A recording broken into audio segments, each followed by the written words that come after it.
चलिए आज स्टार्ट करते हैं ऑपरेशन ऑन मैट्रिसेज। ऑपरेशन मतलब कि दो मैट्रिक्स को हम एक दूसरे के साथ कैसे कनेक्ट कर सकते हैं। हम दो मैट्रिक्स को ऐड कर सकते हैं, सब्ट्रैक्ट कर सकते हैं और मल्टीप्लाई कर सकते हैं। मैट्रिक्स की मल्टीप्लिकेशन का तरीका बिल्कुल अलग है, उसे मैं नेक्स्ट वीडियो में डिस्कस करूंगा। एडिशन और सब्ट्रैक्शन का बिल्कुल वही नॉर्मल वे है जो आप दो नंबर को ऐड और सब्ट्रैक्ट करते हैं, बिल्कुल सेम है, एकदम आसान सा प्रोसीजर है। बस कंडीशन क्या है कि दोनों मैट्रिक्स का ऑर्डर सेम होना चाहिए। दो मैट्रिक्स को हम सिर्फ और सिर्फ तभी ऐड या सब्ट्रैक्ट कर सकते हैं जब दोनों मैट्रिक्स का ऑर्डर सेम हो। इस बात को लिख लेना कहीं कि two matrix are additive two matrices can be add or subtract if order of two matrices are same। अगर दोनों का ऑर्डर सेम होगा आप तभी कर सकते हैं। जैसे बोर्ड पर दो मैट्रिक्स लिखी हुई है, एक मैट्रिक्स ए एक मैट्रिक्स बी। अगर हम ए के ऑर्डर की बात करें तो मैट्रिक्स ए का ऑर्डर है 2×3 क्योंकि इसमें दो रो है और 3 कॉलम है। मैट्रिक्स बी का ऑर्डर भी है 2×3, तो इन दोनों को ऐड और सब्ट्रैक्ट किया जा सकता है। जैसे अगर मैं आपको ए प्लस बी फाइंड करके दिखाऊं तो ऐड करने का तरीका क्या होगा, दोनों की कोरस्पॉन्डिंग एंट्रीज ऐड की जाएंगी।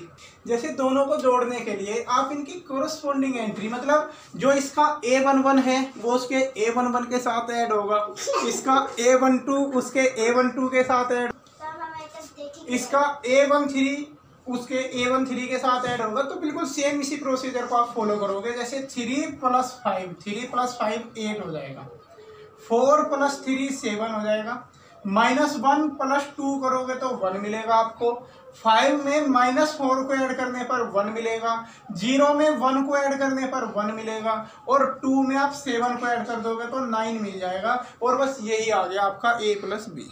ओके, इसी रेफरेंस में मान लें सपोज आपको 2A - 3B कुछ इस तरीके से ये फाइंड करना है। यानी अगर मैट्रिक्स के बाहर कुछ नंबर दे रखे हैं, तो जब मैट्रिक्स के बाहर कुछ नंबर दे रखा हो, जैसे हमें ए में 2 की मल्टीप्लाई करानी है, तो मल्टीप्लाई का तरीका क्या है, इसे मल्टीप्लिकेशन बाय स्केलर बोलते हैं। बुक में जो टॉपिक दे रखा है स्केलर मल्टीप्लिकेशन के नाम से दे रखा है। तो दो मैट्रिक्स, जैसे ए में हमें 2 की मल्टीप्लाई करानी है तो ए की हर एक एंट्री को आप 2 से मल्टीप्लाई करा दोगे, हर एक एलिमेंट को।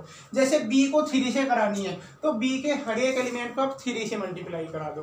तो अगर हमें 2A - 3 भी फाइंड करनी है तो ए को डबल करके लिखेंगे हम। ए में 2 की मल्टीप्लाई कराएंगे तो 6 होगा, 8 होगा, -2 होगा, सब में 2 की कराओ, 2 5 जा 10, 0 और 4, तो ये तो हो गया 2A।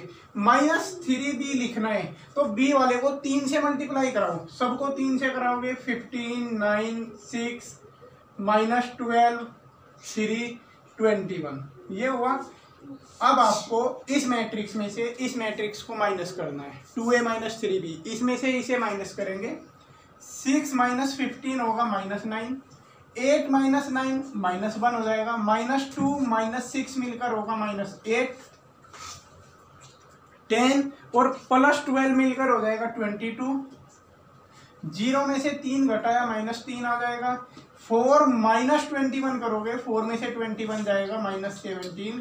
तो इस तरीके से आपको 2A - 3B ये मिल जाएगा। ओके, तो घटाने का तरीका भी बिल्कुल नॉर्मल है। A11 में से A11 घटाया, A12 में से A12 घटाया।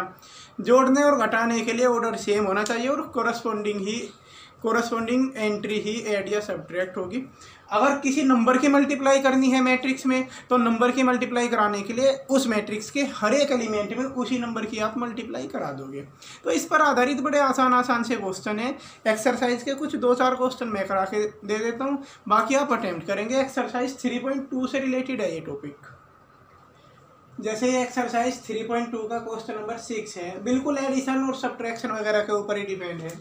वैसे इसमें सबसे पहले बाहर लिखा हुआ है cos थीटा और एक मैट्रिक्स दे रखी है, फिर प्लस यहाँ पर लिखा है sin थीटा और ये एक मैट्रिक्स दे रखी है। तो आपको क्या करना है, सबसे पहले cos थीटा के अंदर मल्टीप्लाई कराओगे आप। जैसे ही cos थीटा की cos थीटा में कराएंगे cos² थीटा, तो ये cos² थीटा, cos थीटा की sin थीटा में कराएंगे तो cos थीटा × sin थीटा होगा। cos थीटा की sin थीटा में कराई माइनस वाले में तो -sin थीटा × cos थीटा, और इसी तरीके से कोस की कोस में कराओगे कोस स्क्वायर थीटा। बिल्कुल सेम इसी मैनर में आप साइन थीटा की यहाँ पर अंदर मल्टीप्लाई कराओगे, तो मल्टीप्लाई करा के आपको ये मिल जाएगा। उसके बाद आपको इन दोनों को ऐड कर देना है। कोस स्क्वायर थीटा में साइन स्क्वायर थीटा ऐड करोगे, cos square plus sine square मिलके हो जाएगा 1। कोस थीटा साइन थीटा में minus cos theta sine theta को ऐड करोगे तो कैंसिल करके 0 बन जाएगा। ऐसे जब इसमें आप इसे ऐड करोगे ये भी दोनों एक दूसरे को कैंसिल करेंगे और यहाँ पर cos square plus sine square मिलके ये 1 हो जाएगा। तो इस तरीके से आपको एक आइडेंटिटी मैट्रिक्स मिल जाएगी। याद आया होगा आइडेंटिटी होती है इस टाइप की मैट्रिक्स, तो ये आइडेंटिटी मिलती है। अब आप जैसे क्वेश्चन नंबर 7 में इक्वेशन दे रखी है कि x और y की वैल्यू फाइंड करनी है। हमें क्वेश्चन नंबर 7 में एक x प्लस वाई दे रखा है एक इक्वेशन में, एक में x माइनस वाई दे रखा है और ये इक्वेशन हमें सोल्व करनी है। यहाँ से x और y की वैल्यू फाइंड करनी है। तो जो आपके पास नॉर्मल मेथड हैं दो इक्वेशन सोल्व करने के, जैसे एलिमिनेशन मेथड या सब्सटीट्यूशन मेथड, आप बिल्कुल उन्हीं नॉर्मल मेथड का यूज करेंगे जो यहाँ पर दे रखे हैं। तो इसके अकॉर्डिंग अगर आप इन दोनों इक्वेशन को ऐड कर दें तो दोनों को ऐड करने पर y से y कैंसिल हो जाएगा, x और x मिलकर होंगे 2x और उधर हमें ऐड करना है। तो इधर मैट्रिक्स दे रखी है, तो मैट्रिक्स को ऐड करने का जो मेथड है 7 में आप 3 ऐड करोगे 10 मिल जाएगा, 0 में 0 ऐड करोगे 0 मिलेगा, 2 में 0 ऐड करोगे 2 और 5 में 3 ऐड करते ही 8 मिलेगा आपको। ये हो गया। उसके बाद 2 से डिवाइड करना होता है, तो x इक्वल टू जब आप 2 से डिवाइड करोगे तो इस मैट्रिक्स के हर एक एलिमेंट को 2 से डिवाइड करना। जैसे मल्टीप्लाई करने में हर एक एलिमेंट को मल्टीप्लाई करते हैं, सेम वही है, डिवाइड भी करेंगे तो हर एक एलिमेंट को करेंगे। 10 को 2 से डिवाइड किया 5, 0 को 2 से डिवाइड करेंगे 0 ही रहेगा, 2 को 2 से डिवाइड किया तो 1 और 8 को 2 से डिवाइड किया तो 4 हो जाएगा। इस तरीके से ये x की वैल्यू आ गई। फिर आप इसे पहली इक्वेशन में पुट कर दोगे, यही तो करते हो आप। जो x की वैल्यू आती है वो फर्स्ट या सेकंड किसी एक इक्वेशन में पुट कर दिया जाता है। तो x की जगह यहाँ पर हमने रख दिया 5014, ये जो x की वैल्यू आई, प्लस y इक्वल टू उधर एक मैट्रिक्स दे रखी है आपको 7025। अब क्या करना है, y की वैल्यू कैलकुलेट करने के लिए इसे उधर ले जाकर माइनस कर दोगे।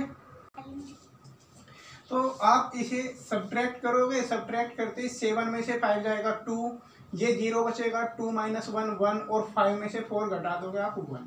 तो इस तरीके से जो नॉर्मल हमारे पास मेथड होते हैं इक्वेशन सोल्व करने के, उन्हीं मेथड से हमने सोल्व की, x और y की वैल्यू हमें मिल गई उन्हीं नॉर्मल मेथड से। ठीक है, तो एक ये तरीका होता है क्वेश्चन का 7 का। सेकंड आप ऐसे ही कर लोगे, एलिमिनेशन मेथड से ही कर सकते हो या सब्सटीट्यूशन मेथड से, जो भी आपको सूटेबल लगे। ऐसे ये जो 9 10 11 वगैरह हैं, एक क्वेश्चन इनमें से देख लेते हैं। जैसे क्वेश्चन नंबर 10 देख लीजिए। तो इसमें हमें ये x y z t वगैरह ये वैल्यू फाइंड करनी है। तो सबसे पहले क्या है, बाहर जो नंबर लिखे हुए हैं इनके अंदर मल्टीप्लाई कर लो सबकी। जैसे यहाँ 2 के अंदर कराएंगे 2x हो जाएगा, 2z 2y 2t, सबके अंदर मल्टीप्लाई कराई हमने।